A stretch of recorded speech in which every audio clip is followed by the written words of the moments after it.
Empezamos, Adriana, ¿te parece bien? Está apagado tu micrófono, Adriana. Perdón, ahora sí estoy lista. Perfecto, muy bien. Pues buenas tardes, vamos a dar inicio a estas 3 sesiones de trabajo que muy amablemente la maestra Adriana Pérez Carrión nos va a compartir y que ella como directora de DECLIC desde hace ya varios años y con una amplia experiencia en temas de atención a alumnos con discapacidad y en el ámbito de la educación especial, pues obviamente tiene muchas cosas que le gustaría compartirnos y justamente pues se acercó a la Subsecretaría de Educación Básica o bien la Subsecretaría de Educación Básica la buscó y pudimos llegar a este buen acuerdo, además de manera muy rápida con ella para que ella pues muy amablemente nos ofreciera estas 3 sesiones de trabajo en las que justo como van a estar espaciadas por una semana, nos va a permitir que en la primera sesión veamos un tema, digamos, un tanto general y en la segunda y tercera sesión podamos ir concretando cosas. Además, al mismo tiempo, vamos a estar tomando en cuenta todos los comentarios y las preguntas que nos dejen tanto en el chat del Zoom como en Facebook para que se las podamos hacer llegar a la maestra Adriana y ella las retome, algunas en esta sesión y otras pues en las sesiones 2 y 3. Quiero comentar brevemente solamente algunos datos del currículo de la maestra Adriana Pérez. Ella es, como les dije, directora de DECLIC desde hace varios años y en su anterior experiencia es licenciada en educación preescolar, trabajó varios años en servicios de educación preescolar en Chihuahua, también trabajó en escuelas de educación especial en Chihuahua y en la Ciudad de México trabajó también como maestra de grupos integrados y de USAER, cuando anteriormente en la Ciudad de México existía ese tipo de servicio. Pues sin más, le voy a dar la bienvenida a Adriana. No la veo por acá. ¿Dónde estará? Hola. Hola. Ya no te veo todavía. Ah, ya te veo. Perfecto. Es que luego aquí te selecciona las caras que uno puede ir viendo. Sí. No sé, ¿estamos grabando la sesión? Sí. Sí, perfecto. Muy bien, para que si no, después lo podamos ir revisando. Pues mira, Adriana, como ya hice una introducción general, ¿te parece si te voy haciendo como algunas preguntas que detonen la conversación que queremos tener contigo? Tú nos platicas, obviamente, tus puntos de vista, tu experiencia, nos pones algunos ejemplos y al final de la sesión te puedo hacer preguntas más concretas, no de las que yo formulé, sino de las que los compañeros maestras y maestros que están conectados nos vayan haciendo. ¿Te parece bien? Sí, me parece bien, Gaby. Solo dame chance de presentar a Ah, DECLIC. por supuesto, ¿Qué por significa? supuesto. Bueno, soy Adriana Pérez, muchas gracias. La invitación me la hizo la Subsecretaría de Educación Básica por petición de docentes que estuvieron en el webinario de educación inclusiva, donde me invitaron a participar. Entonces, ellos me invitaron a mí, yo agradezco que Ok. estemos aquí. Déclic es una palabra en francés que significa detonador. Entonces, hace 12 años iniciamos esta organización de servicios profesionales y si le das a la siguiente, lo que hacemos en DECLIC es buscar estrategias y herramientas. La siguiente, así las pasas muy rápido, para padres de familia, terapeutas, docentes regulares y de educación especial que incidan en la inclusión educativa, ahora educación inclusiva, de niñas y jóvenes con discapacidad intelectual y problemas de aprendizaje. O sea, nosotros salimos de la necesidad y nuestra misión es ver cómo hacemos posible que esa necesidad de todos los involucrados en el aprendizaje de un niño con una condición de discapacidad intelectual o con una dificultad en el aprendizaje pueda ser sobrellevada y solucionada. En términos actuales, diríamos que nosotros nacimos de las barreras para el aprendizaje y la participación, de las BAPS, y lo que queremos es disminuir esas barreras o eliminar esas barreras. Y DECLIC busca ser un espacio donde sea posible compartir herramientas para crecer y pertenecer en forma conjunta entre todos los involucrados, ¿no? Entonces, lo que yo titulé a la charla del día de hoy es: esto tan llamado educación inclusiva es una utopía y es una realidad, pero ¿cómo transitamos de la ley a la pedagogía, a la práctica cotidiana? ¿Sí? ¿Cómo hacemos y hacia dónde vamos? Entonces, yo quiero partir de que el término de educación inclusiva no es una meta, sino un proceso. Y tal cual lo dice la definición de educación inclusiva en los distintos documentos de CEP, en el de lineamientos que están elaborando, ya que pronto lo harán llegar a todos. Eso entiendo, ¿no, Gaby? Pero bueno, Así es. yo coordinada con Gaby dije, sí, tomo el concepto que está manejando la SEP.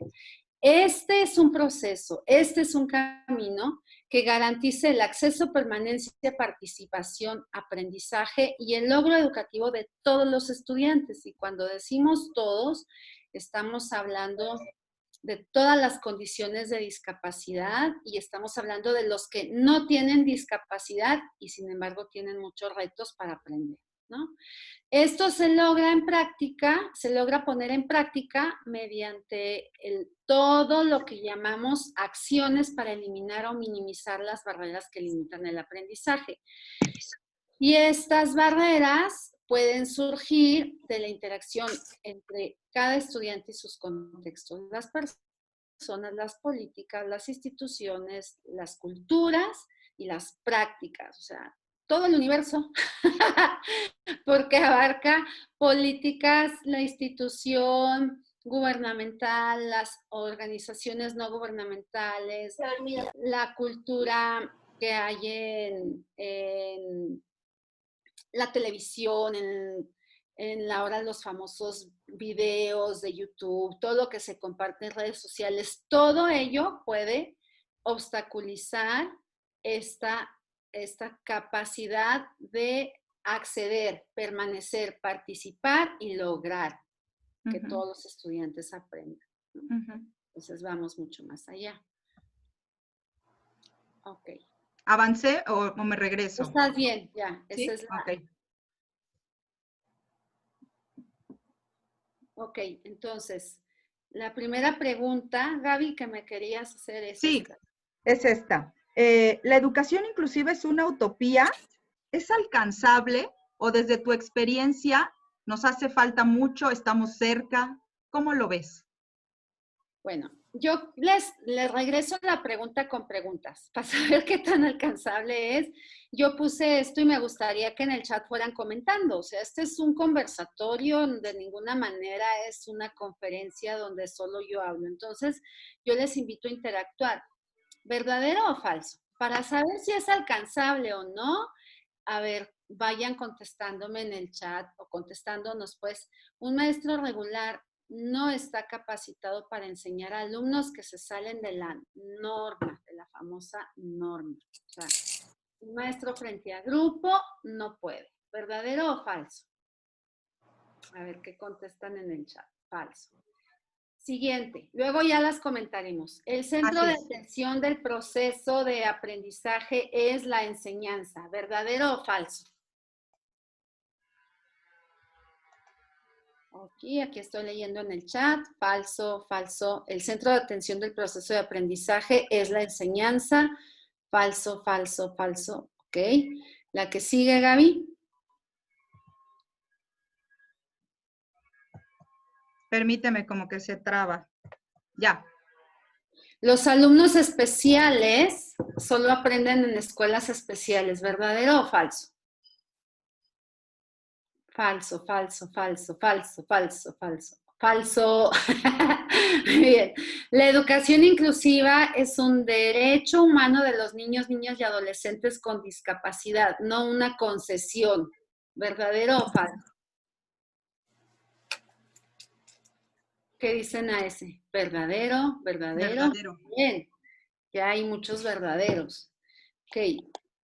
La siguiente. Los maestros de las escuelas regulares, y pongo regulares entre comillas porque todas las escuelas son regulares, también los camps, pero bueno, los maestros frente a grupo en primaria, preescolar, secundaria y camp, todos tienen derechos. Nadie puede hacerlo bien si no sabe cómo hacerlo bien, ¿verdadero o falso? Verdadero. Ok. Ok, verdadero, verdadero, verdadero, verdadero. Muy bien. Consenso. Verdadero, ok. Bueno, yo quiero contestar esta pregunta tuya, Gaby, haciendo esta reflexión sobre si es verdadero o falso. Ah, bueno, aquí dice Rocío que es falso, nadie puede hacerlo bien si no sabe cómo hacerlo bien, que es falso. Ok. Yo quiero centrarme, se vale disentir, ¿eh? Pero quiero centrarme en que estas preguntas que les hice de verdadero y falso tienen que ver cómo concebimos actualmente los maestros y maestras el derecho de los niños con alguna discapacidad a la educación inclusiva. ¿Qué tan lejos estamos de que esa utopía se vuelva realidad? Empieza por aquí, por las concepciones, ¿sí? Entonces, esta concepción empieza por decirnos que sí es posible y sí hemos avanzado, porque muchos maestros ya están con una apertura hacia ello. Muchos se capacitan con sus propios recursos, muchos no esperan que venga de nivel federal, buscan cada quien en sus estados la forma de aprender y con interacción con organizaciones y con los padres de familia, también haciendo vínculos. Y yo quiero decir que soy testigo, desde hace 12 años trabajo en muchos estados del país. La mayoría de mis talleres es con maestros de SEP y me siento muy orgullosa de comprobar y de decir que hay maestros valiosísimos, valiosísimos, y que han cambiado su cultura hacia la educación inclusiva. Creo que sí hay muchas barreras todavía, actitudinales sobre todo, pero también hay muchos ajustes que hacen los mismos maestros en sus tiempos, en sus maneras de concebir cómo es un niño con y sin discapacidad. Y creo que es un proceso que cada uno hacemos como una gotita de agua en una piedrita en un lago y que va haciendo ondas, y cada buena práctica y cada buena cultura y cada buena política contagia a otros docentes. O sea, sí es un derecho, no solo de los niños con discapacidad, sino de cualquier niño tener una educación de calidad, lograr la educación, no solo acceder a la escuela, sino lograr una educación de calidad. Y nosotros somos actores protagonistas, nosotros que estamos con ellos en el horario escolar, nosotros que tenemos una supervisión, que tenemos una directora o director, que tenemos colegas, que somos asesores técnicos, nosotros, todo ese equipo va permeando y va posibilitando el diálogo y los puentes con los maestros de escuela regular, con los maestros que están incluyendo chicos con discapacidad en las escuelas. Lo que no se vale es decir, bueno, pues ya está el niño, pero hay tantos peros y tantas trabas que pues la verdad con que aprenda a socializar y aprenda a no salirse del salón, como me decía una maestra de primer año, con que aprenda a escribir su nombre. ¿Cómo que en todo el año quieres que solo aprenda a escribir su nombre? Pues no. Con que tenga amigos. Sí, que tenga amigos. Las expectativas están muy por debajo, ¿no? Exacto. Entonces, si quieres, avanzamos. Es un derecho y los maestros tenemos derecho, sí. Entonces, la verdad es que va mucho más allá del salón de clases. O sea, la educación inclusiva implica todo un cambio revolucionario en la manera de concebir lo que es educar y lo que es trabajar. Y ahí podemos decir que sí, el centro de atención del proceso de aprendizaje son los alumnos y sus estilos de aprender, que son muy diversos. Y un maestro, el que sea, tiene como fundamento de su trabajo enseñar para que todos los niños a su cargo aprendan, desde la diversidad de estilos y condiciones de vida.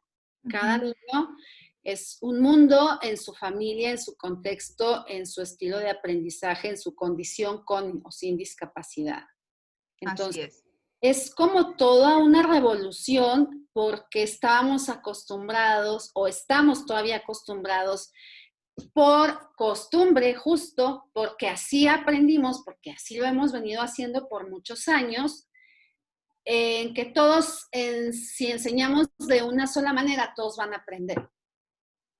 Todos van a aprender usando los libros de texto, copiando en el cuaderno, usando el pizarrón, y algún que otro maestro como que podía innovar y decir, ahora vamos a hacer este proyecto y ahora vamos a trabajar en equipos con este otro proyecto y ahora vamos a interactuar y ahora vamos a hacer vinas, etc.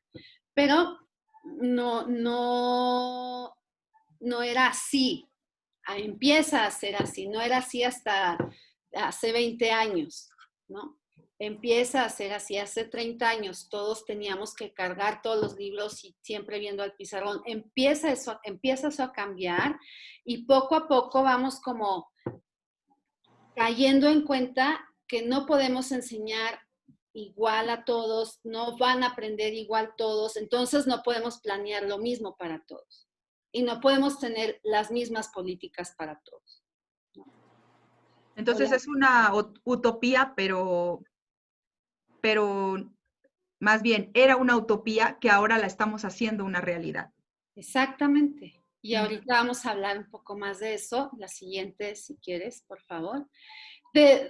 Para avanzar hacia esa utopía, para que se vaya convirtiendo en realidad, lo importante es que cambiemos de la homogeneidad a la diversidad. A ver, Gaby, ¿tú te consideras que eres igual a mí? En muchas cosas sí, pero en otras no. Tenemos particularidades.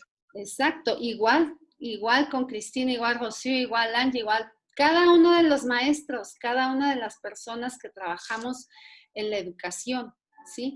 Igual cada uno de los alumnos. Ahora, esto se dice muy fácil conceptualmente, pero ¿cómo avanzamos en la pedagogía? ¿Cómo vamos haciendo vida la ley que dice que nuestra educación es inclusiva y que trabaja con la diversidad del alumnado? Lo demostramos en acciones. ¿De dónde parten esas acciones hacia la diversidad? No parten más que de, si le das a la siguiente, por favor, parten de que podamos cambiar nuestra manera de concebir al alumnado. Entonces, tenemos como todo este nuevo plan que tiene los aprendizajes claves para primero y segundo de primaria, ¿cierto? ¿Que de qué nos hablan los aprendizajes claves y los aprendizajes esperados? Nos hablan de que tenemos todo el ámbito de la formación académica, donde viene, bueno, todos Los tres componentes del currículo. Ajá, sí. Es la suma, ¿no? De los tres componentes.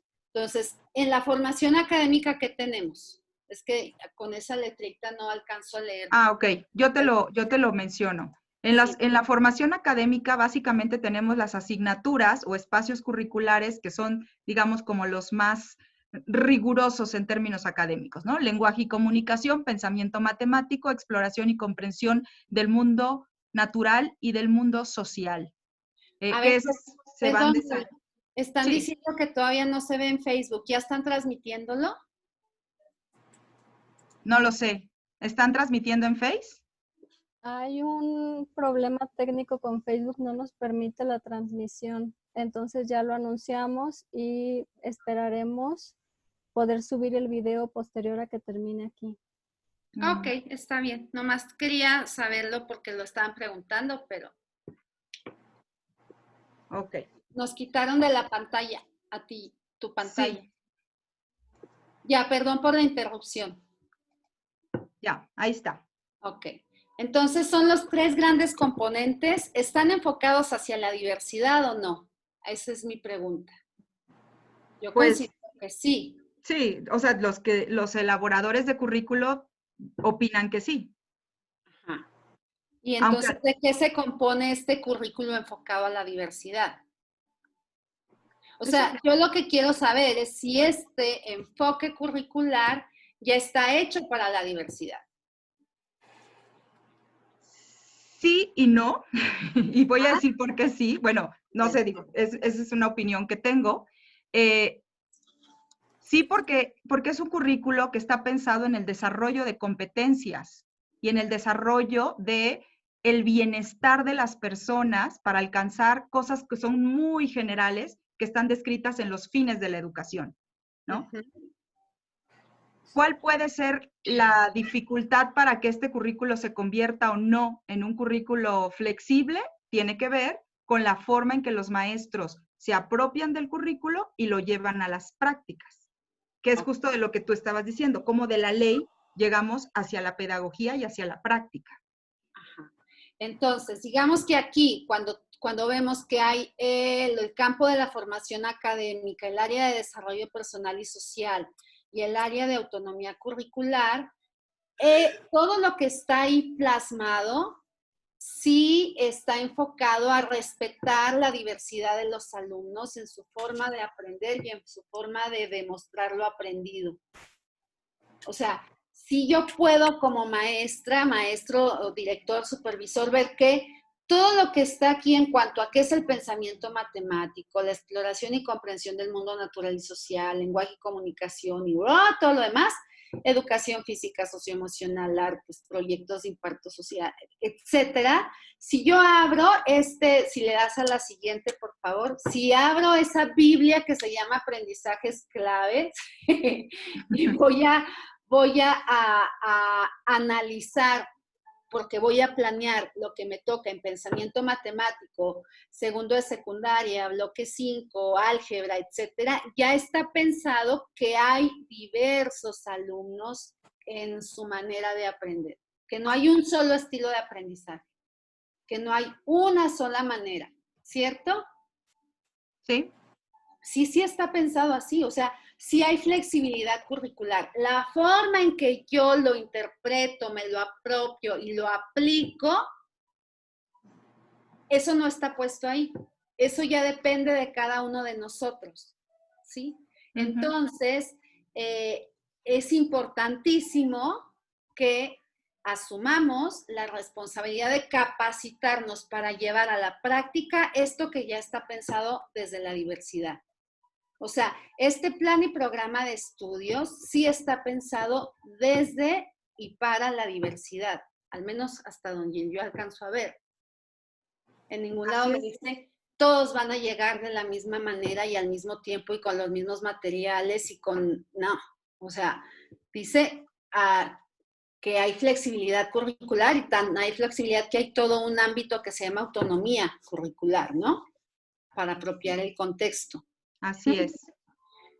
Entonces, la manera en que nos proponemos hacer realidad esto es a través del diseño universal de aprendizaje, ¿sí? El famoso DUA. Si le das, podemos ver qué es el DUA.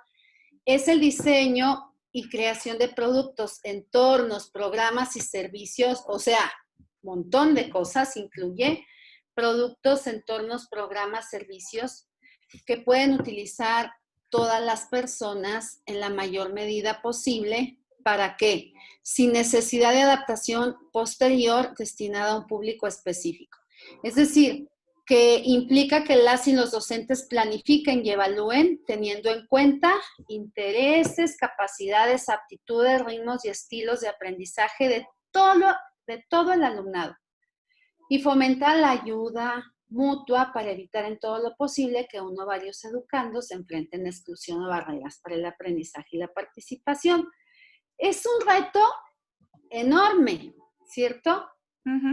Porque pueden estar plantados ahí los niños en la escuela y ser un mueble más, porque es un niño que no habla o es un niño que no se comunica por lengua oral o es una niña que no da lata, es muy calladita, pero nunca sabemos si entendió o no entendió.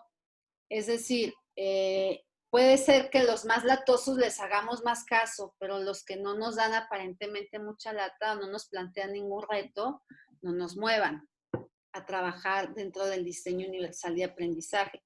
Ahora hay que aprender muchísimo para esto. Ese es el punto. Si le das a la siguiente. Nadie nació aprendiendo a ser maestro, tuvimos que estudiar y seguimos estudiando y tenemos que seguir capacitándonos.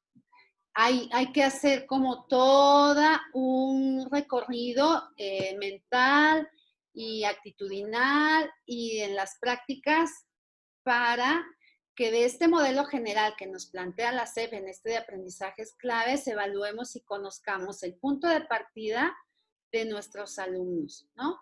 Evaluemos y conozcamos las barreras del entorno y entonces hagamos un plan de acción, ¿sí? Vamos haciendo del modelo general y las estrategias inclusivas. Podemos decir que van a la par, vamos como empatando, compaginando esto que me dice que voy a seguir este ciclo escolar en todos los aprendizajes esperados que me marca, que es como la meta a largo plazo, los objetivos generales, y luego cómo los voy desglosando en trimestrales, en mensuales y quincenales, semanales, etc. Entonces, ahí está el modelo. Ahora, lo que no está ahí y yo necesito apropiarme es cómo es cada uno de mis alumnos, cómo es mi escuela y su entorno, qué barreras hay en mi escuela y en su entorno.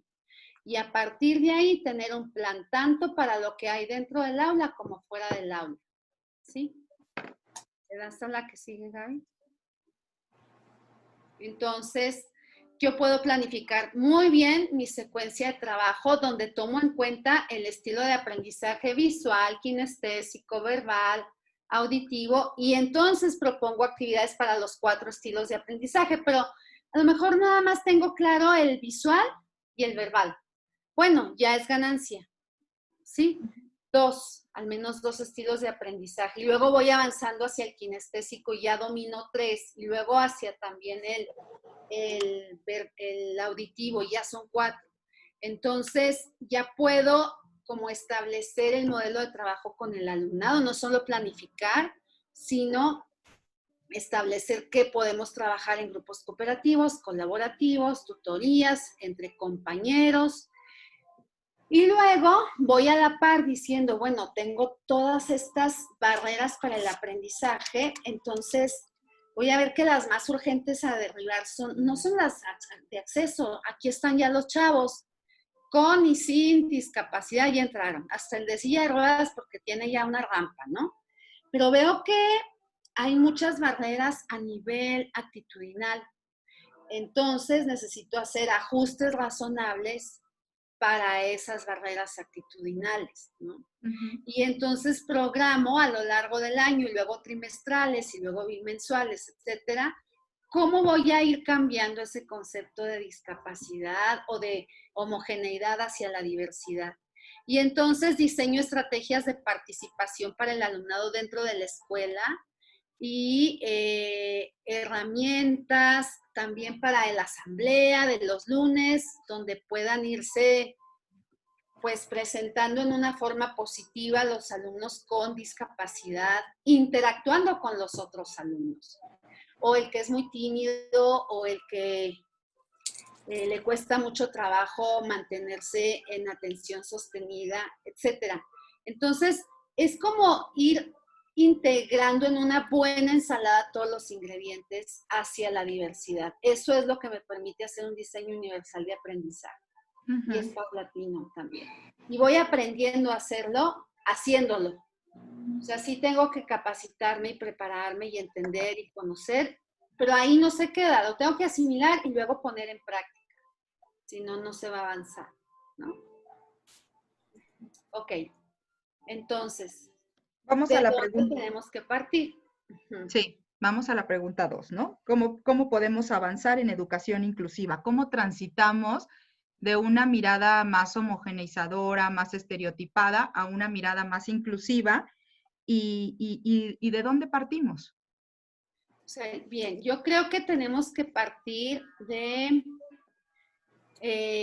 avanzar, si le das enter, porfa, de un concepto de discapacidad en el que crecimos, incluso los más chavitos que tienen poquitos años en servicio, crecieron con este modelo donde la discapacidad es una enfermedad que hay que curar.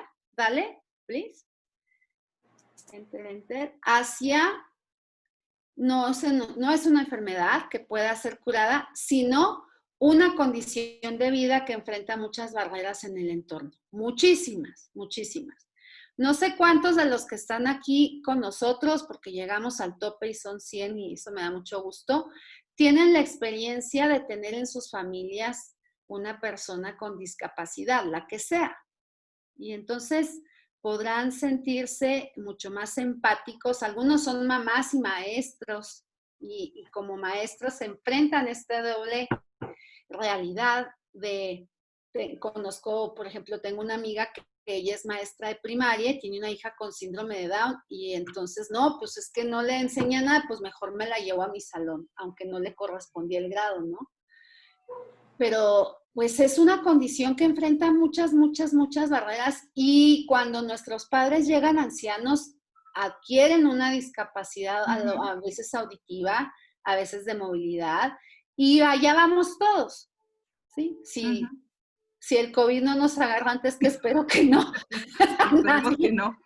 Sí, claro. Y si nos agarra, que la libremos, que en algún momento convivimos con la discapacidad, ya por estadística, ¿no? Sí, porque además tiene que ver con la funcionalidad de las personas. Ajá, entonces, hasta que no nos toca, podemos decir, ah, no, pues no me toca. Claro que nos toca, porque en algún momento alguien de la familia o alguien de la escuela presenta una condición de discapacidad y necesita de mí.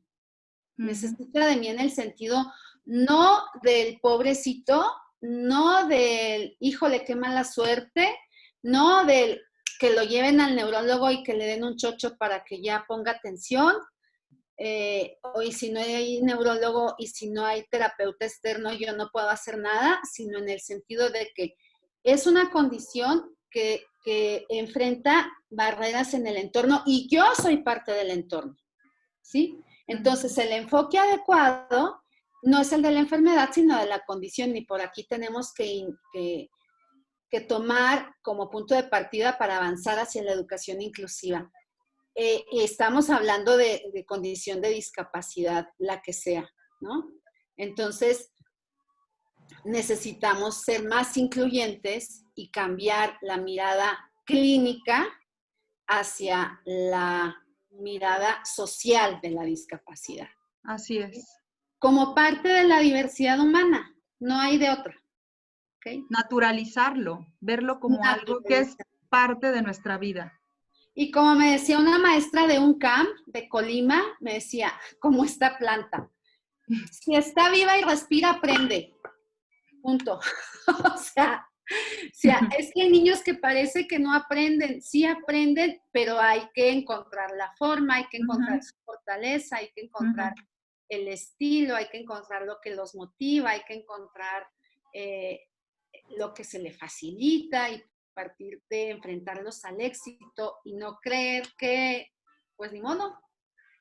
Así, otra maestra en Puebla me decía, ay no, pues es que ya tiene el cerebro chueco, ¿qué quieres que yo haga? O sea, así nació. Es como la secretaria que le dio un derrame cerebral y se quedó hemipléjica y sin poder hablar. Pues es lo mismo con un niño con discapacidad. Yo ya no puedo hacer nada. No, claro que sí. Y la secretaria también puede reaprender a comunicarse y se rehabilita y aprende. Pero no es una enfermedad que se va a curar, ni se va a rehabilitar. Así en la escuela no vamos a dar terapias, en la escuela vamos a dar oportunidades de aprendizaje para todos. ¿Sí? Entonces, necesitamos revisar nuestros conceptos de diversidad, de discapacidad, no nada más, sino de diversidad, ¿no? Así es. La diversidad como condición humana. El término necesidades educativas especiales no es el adecuado porque el término necesidades educativas especiales alude a los alumnos. Y los alumnos no son los que tienen las barreras para el aprendizaje, es el entorno. Somos tú y yo y todos los demás los que ponemos esa barrera y le decimos al niño, pues usted como esta planta, usted respira pero no aprende. O le decimos, claro que aprende. Yo voy a encontrar la manera de que aprenda y si no sé, pido ayuda, investigo, busco, hago equipo, permito, establezco puentes, ¿no? Entonces, sí es el adecuado, es el de barreras. Las personas enfrentan barreras para el aprendizaje. Así es. Todavía escuchamos muchos maestros que dicen los niños que tienen barreras, ¿no? Mis niños con barreras. Nomás hicieron el cambio entre necesidades educativas especiales y barreras, como un sinónimo, ¿no? ¿No? Sí. Sí, cambiar la palabra ya te implica también pensarlo y actuarlo de otra manera. Sí, totalmente. Ok, ¿cómo vamos de tiempo, Gaby? Mira, estamos a 4 minutos de cubrir los primeros 45 minutos de la reunión y habíamos previsto que en los últimos 15 contestábamos preguntas. Ok, lo bueno es que tenemos 2 sesiones más y nos podemos ajustar. Okay. Pero sí me gustaría avanzar a la tercera pregunta. ¿Esta? Bueno, eso es respecto a lo de que hablábamos de la discapacidad. Ah, es así. Ok. Entonces, ¿dónde integramos los ajustes razonables para la educación inclusiva? ¿No nos estará pasando lo mismo que con NES y barreras? Es decir, que nomás cambiamos el término ajustes razonables por ajustes curriculares, ¿sí? Y confundimos eso. Yo lo que he aprendido en este último año, a partir de que empezó a sonar más el término de ajustes razonables con el cambio al tercero constitucional, es que, bueno, si bien el concepto nos dice son aquellas modificaciones y adaptaciones necesarias y adecuadas para garantizar a los alumnos con discapacidad el goce o ejercicio de su derecho a la educación en igualdad de condiciones con los demás. Entonces, va muy de la mano, los ajustes razonables, va muy de la mano con el entorno, ¿cierto? Con todo lo que hay en el entorno. O sea, ¿cuáles son esas modificaciones y adaptaciones que yo, escuela, tengo que hacer para garantizar a todos los alumnos el goce del ejercicio de su derecho? O sea, el goce de que puedan tener educación de calidad en igualdad de condiciones que los demás. ¿Sí?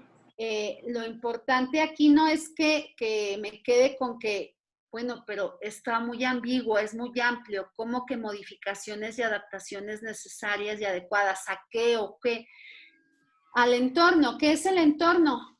Son las actitudes, son las políticas organizacionales, son las metodologías, son todas las maneras de evaluar a los alumnos, todo lo que implica el currículum, y ahí entran los ajustes curriculares. Aquellos ajustes razonables que van directamente relacionados con el currículum, podemos concretarlos como ajustes curriculares. Pero todo lo demás que está fuera del currículum son ajustes razonables, y los curriculares son parte de los ajustes razonables que tenemos que hacer. Así lo entiendo yo. No sé si nos quieran compartir en el chat la diferencia que ustedes ven entre ajustes razonables y ajustes curriculares. Y con esto creo que podríamos ir cerrando. Tipos de ajustes. Algunos del entorno físico y sensorial. Ajustes razonables del entorno físico, pues las rampas y los barandales. No, espérate. Perdón. Es que estaba buscando el chat. Ya, sí. Perdón. De comunicación, pues lengua de señas, toda la tecnología que nos permita los tableros de comunicación, es un ajuste razonable, no implica un exceso, es algo razonable, no implica algo imposible, ¿sí? Metodología especial o específica más que especial, si usamos método silábico y para la lectura y no le viene bien a 6 chicos del salón, entonces ampliarnos a hacer un ajuste al método silábico y hacer un ajuste con un método global, ¿no? Es un ajuste razonable y es un ajuste curricular porque ya va en función del currículo específicamente. Evaluación distinta, pues va, también, apoyada a lo curricular. Entonces, el entorno es ese gran paraguas. Ahora sí le puedes avanzar con esta caricatura que seguro la han visto muchos. Genial, yo también quiero un sombrero de globito, dice el puercoespín. ¿Cómo se lo das? Lo va a tronar. Pues así. Sí, aquí hubo un ajuste en este hilito que detiene el globo. ¿Sí? Un ajuste de la situación del puercoespín. ¿Sí? Entonces, ya depende de que lo que implique, puedo decir que es un ajuste razonable o es un ajuste curricular. Así es. ¿Quieres que vaya leyendo alguno de los comentarios y preguntas, Adriana? Voy a dejar de compartir la pantalla para poder, Nomás al final me dejas compartir un poquito a mí la pantalla para el final, nada más. Claro que sí. Permíteme un segundo. Mira, básicamente las preguntas tienen que ver con esta última parte que tú tocaste sobre la diferencia entre necesidades educativas especiales y barreras para el aprendizaje. Ajá. Pero por aquí nos dicen, voy a agarrar así al azar, porque son muchas preguntas. ¿Aún es válido el uso del término necesidades educativas especiales o solo debemos usar el término barreras para el aprendizaje y la participación o debemos manejar los dos términos? El término necesidades educativas especiales es un modelo integracionista, no es una sustitución, es un enfoque completo y distinto, pero ¿son sinónimos, preguntan, o depende del modelo o el concepto es diferente?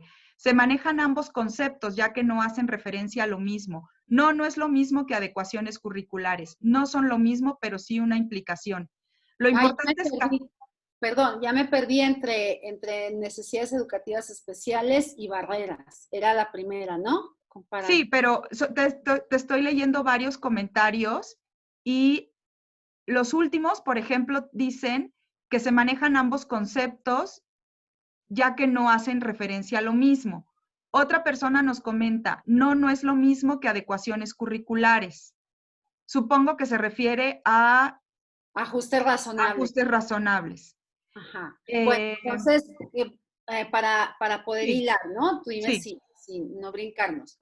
Yo creo que es un cambio de paradigma el cambiar el enfoque, no tanto la palabra, pero seguir utilizando necesidades educativas especiales es seguir poniendo todo el peso de la educación en el niño y sus dificultades, el niño y sus problemas, necesidades educativas especiales. ¿Sí? Y dejar de ver que el entorno alrededor de ese niño tiene un papel crucial, fundamental. Entonces, si yo utilizo el término necesidades educativas especiales, porque ni modo que no lo use, pues ve, el niño no lee, el niño no cuenta, el niño no habla, claro que tiene necesidades. Entonces sigo esperando que ese niño se normalice para yo poder trabajar con él. Voy buscando que lea, pero como los normales. Voy buscando que hable porque, pues, ni modo, ¿quién le va a entender con lengua de señas? Nadie. ¿Quién le va a entender con un comunicador? Nadie. Que hable, que hable, que hable. Es un enfoque muy, muy centrado en el niño y su condición. ¿Sí? Y sobre todo en lo que no puede hacer. Y sobre todo en lo que no puede hacer. Cuando ampliamos, ¿dónde ponemos la mirada? Cuando hablamos de barreras para el aprendizaje. La mirada la ponemos en el entorno y entonces nos sentimos cómodos y a gusto y dispuestos a que utilice un comunicador en papel y aquí tenga sus pictogramas y señale lo que quiere hacer el día de hoy en el salón y a que le diga a la señora en la cafetería que quiere comprar y a que desprecia a sus compañeros con un tablero de comunicación de bajo costo en papel. Me abro porque entonces veo el entorno. No me importa que no hable, lo que me importa es que se comunique y le facilito la comunicación. Oye, pero no lee, ¿cómo va a estar en mi equipo ese niño? ¿Cómo va a estar en mi salón si no lee? Pues entonces veo y me abro a otros métodos que dicen, empieza por leer imágenes. Y en el equipo puede trabajar leyendo imágenes en la presentación del equipo frente al grupo. Puede leer las imágenes aunque no lea las palabras, ¿sí? Entonces, por eso creo que es importante cuidar los conceptos que utilizamos. y sí los conceptos que utilizamos determinan nuestra mirada, dónde ponemos la mirada. Ujú. Entonces, el término barreras para el aprendizaje que enfrentan los niños con discapacidad, con TDA, con X, Z o Y, es importante en lugar de necesidades educativas especiales, porque entonces nos movemos en el entorno para facilitar la participación. Así es. Si no, no nos Tenemos, movemos. tenemos otra pregunta. A ver, Adriana, ¿qué opinas? Dice, en educación inclusiva se tiene que individualizar la intervención de enseñanza. Es también un dilema de muchos maestros, sobre todo en las escuelas de educación básica, que existe esta idea del aula de apoyo o el maestro de apoyo. ¿Qué tanto se puede individualizar la enseñanza? Yo creo que tan grave es no abrirnos a la diversidad como borrar la individualidad. O sea, ningún extremo es bueno. Entonces decir, bueno, pues todos los síndromes de Down aprenden de la misma manera, todos les vamos a dar el método TAP, el método troncoso que es muy conocido, ¿no? Método global. Pues no. O sea, yo creo que hay muchos niños que se favorecen del método fonético gestual y con síndrome de Down, o que necesitan unos regletas Cusinier que les sirve a 5 y a otros 7 más de la escuela, y que podríamos organizar un tallercito de regletas para esos niños que van muy atrasados en matemáticas y a los otros no les benefician o no las necesitan, y tendríamos que abrir esas posibilidades sin perder de vista los individuos, o sea, la individualización, es decir, es la especificación. No creo que se pueda ni se deba dejar de ver a las personas en su Así es. contexto.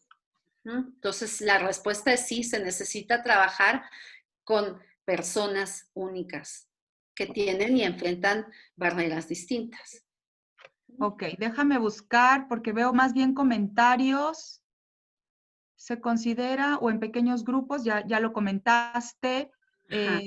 Bueno, aquí alguien dice, no necesariamente hay condiciones de los alumnos que no se superan con solo atender las barreras. Creo que es un poco lo que acabas de explicar. O sea, la barrera te cambia el enfoque porque te hace pensar en todo lo que está alrededor del alumno, pero Ajá. eso no significa que los alumnos o alumnas no tienen necesidades, Sí, exacto. ¿no? Tal cual. El ajuste razonable, si es específico e individualizado desde la diversidad. Ejemplo, hay tallas de ropa. Bueno, aquí ponen algunos ejemplos. El término no es el problema, es la concepción. El niño tiene una condición para el entorno, le presenta barreras para su desarrollo, tenga la condición que tenga.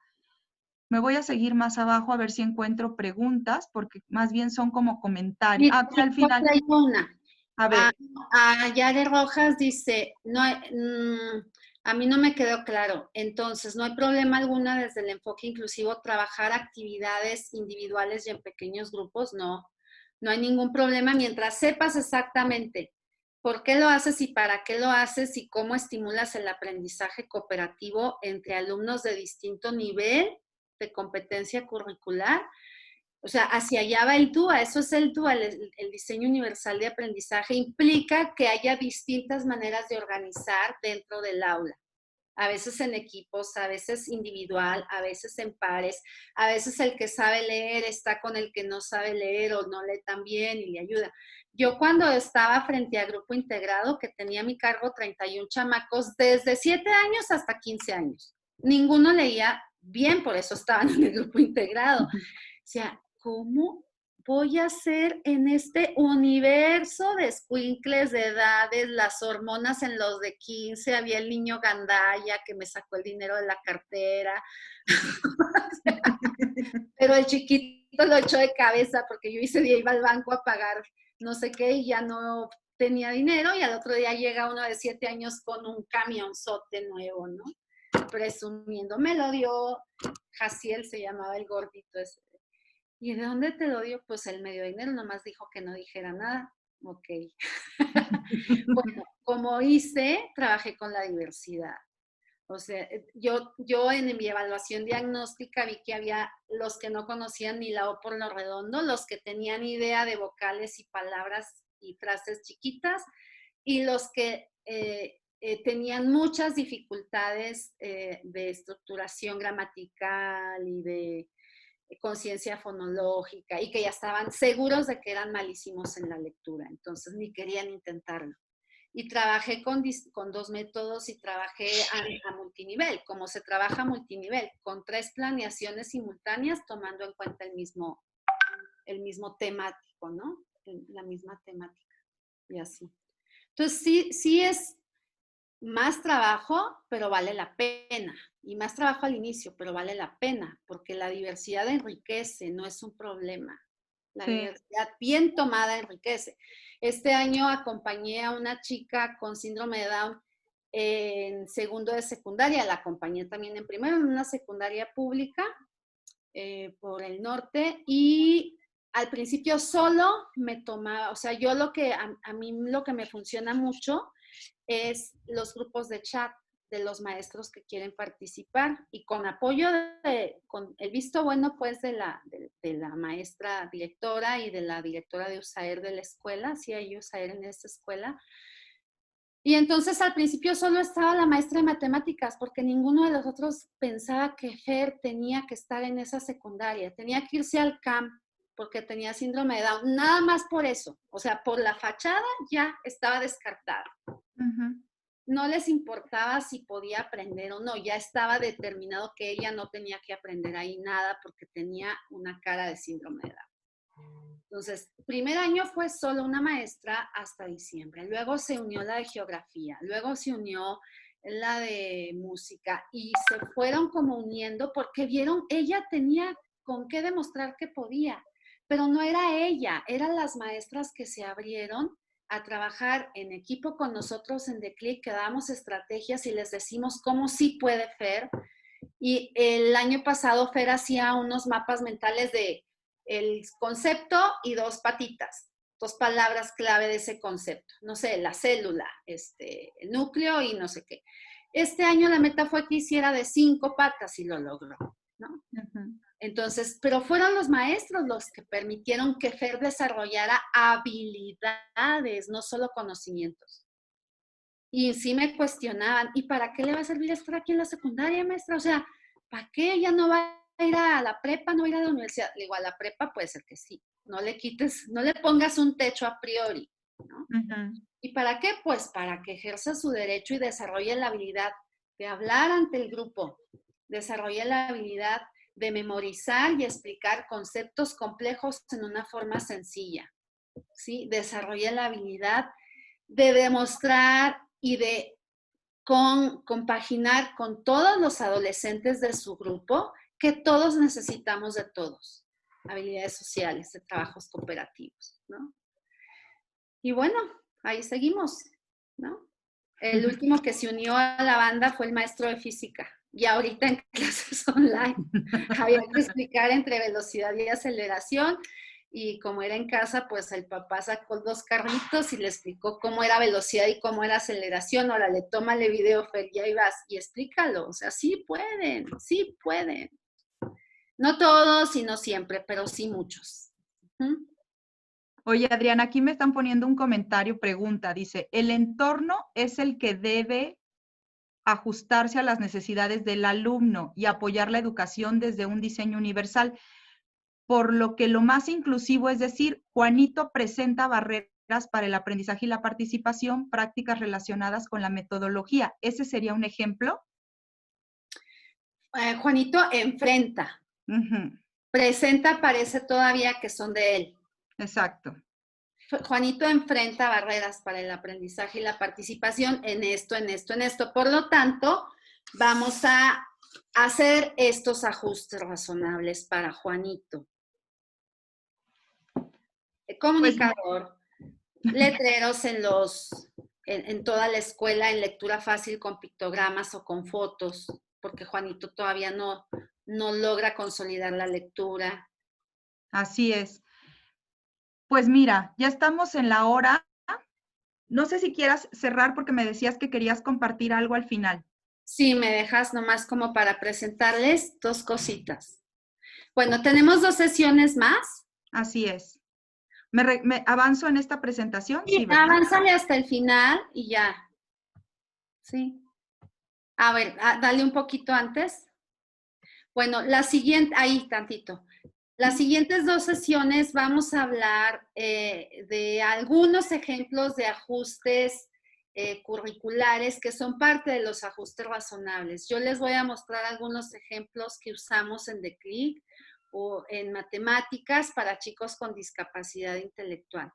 Sí, algunos vienen de metodología Montessori, otros los encontramos compartiendo con otras personas en el camino, las regletas Cuisinier, el touch mat, y tenemos la última sesión. ¿Le das, Gaby, por favor? Ahí, no, ese no, la que sigue, ese. Vamos a hablar de estrategias metodológicas para lectura y escritura. Y es súper importante que ustedes sepan que no todos los niños necesitan poder hablar para poder leer. Y que si detienen el aprendizaje de la lectura por esta razón de que como no habla, entonces ¿cómo le enseño a leer? Puede ser que le estén impidiendo el comunicarse, no nada más el hablar, sino el poder comunicarse en el mundo en una sociedad alfabetizada. Entonces, hay muchos maestros que han aprendido estas metodologías con nosotros y yo les voy a dar algunos ejemplos de cómo se pueden aplicar con evidencias de los chicos que lo han logrado trabajando el método adecuado. Lo que no se vale es ensayo y error. Pues le empiezo con el silábico, no funciona, no, pues le cambio al global, no, pues no funciona, no, pues ahora le doy que uno que aprendí el no sé dónde y que me pasó el libro ya en fotocopia a mi compañera y le intento y se acabó el año. Y luego, cuando por fin está avanzando el niño, ¡chin! ¿Qué creen? Se acabó el año y la maestra que viene no conoce el método, entonces ya no se lo doy. Entonces sí, muchos niños. Entonces esas próximas 2 sesiones hablaremos de matemáticas y ejemplos y de lectura y escritura para que ustedes tengan, decía una maestra mía en la normal, una buena maestra o maestro tiene muchas barajas, no solo una. Entonces sabe cómo jugarlas, ¿no? Así es. Y bueno, ¿quieres que le dé algo más? Sí, dale más. Les tenía algunos ejemplos, más. Más. Eso será en la otra. No, dale más. O sea, ya más. Ya para los últimos. Les tenía algunos ejemplos que lo daremos en la sesión del más, de lectura y escritura. Más, a eso se los pondré. Y bueno, los últimos, ya nada más las últimas slides. Más.